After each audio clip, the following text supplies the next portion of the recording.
পূর্ব বর্ধমান জেলার এই বিদ্যালয়ে রয়েছে পাখিরালয়। পাখিদের কথা ভেবে অভিনব উদ্যোগ নেওয়া হয়েছে বিদ্যালয় কর্তৃপক্ষের তরফে।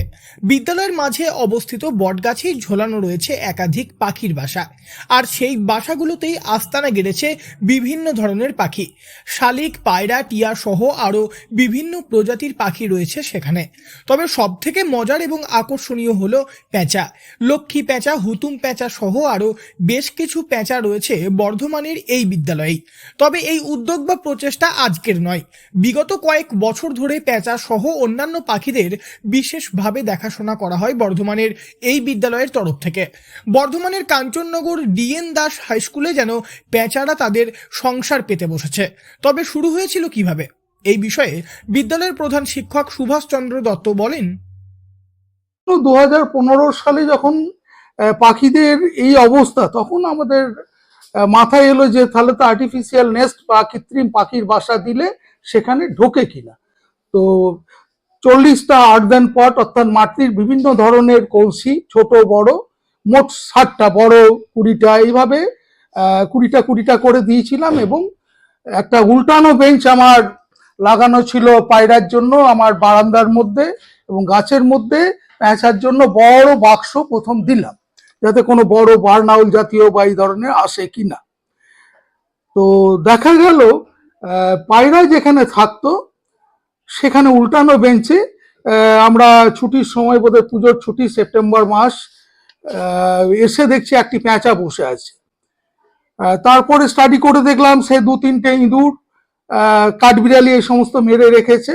তারপরে দুটো দেখা গেল, দুটো দেখার পর সেটা আস্তে আস্তে বাড়তে শুরু করলো। জানলে অবাক হবেন, বিদ্যালয়ের প্রধান শিক্ষক এই পেঁচাদের নিয়ে রীতিমতো গবেষণাও করেছেন।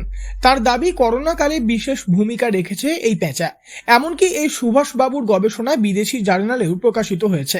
পেঁচা নিয়ে আরও বিভিন্ন তথ্য উপস্থাপনের জন্য 2019 সালে জাতীয় শিক্ষক সম্মান শিক্ষারত্ন পুরস্কারও পেয়েছেন সুভাষবাবু। তার দাবি, পেঁচারা মানুষের কথা বুঝতে পারে, মানুষের কথাও শোনে। এছাড়াও বিপদ থেকেও আগাম সতর্ক করতে সক্ষম পেঁচা। এমনকি পরিবেশে বিশেষ গুরুত্বপূর্ণ ভূমিকা রাখে পেঁচা। তেমনি কোভিড কালেও নাকি এই পেঁচা তার বিশেষ ভূমিকা পালন করেছে। এই বিষয়ে প্রধান শিক্ষক সুভাষচন্দ্র দত্ত আরও জানিয়েছেন, চামচিকে এবং বাদুড় এরা প্রায় 65 কিলোমিটার সহজেই যেতে পারে, আসতে পারে বাসায়। এবং বর্ধমানের আয়তন হচ্ছে 23.5 কিলোমিটার।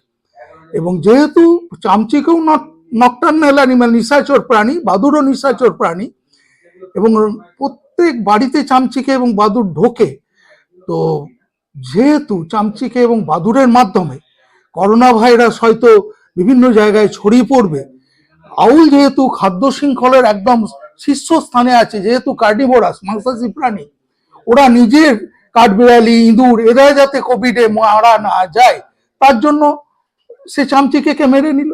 শুধু তাই নয়, কাঞ্চননগরে মাত্র 2জন মারা গেছে, একজন কোমরবিড পেশেন্ট আর একজন হার্ট অ্যাটাক হয়ে মারা গেছে কোভিডের টাইম।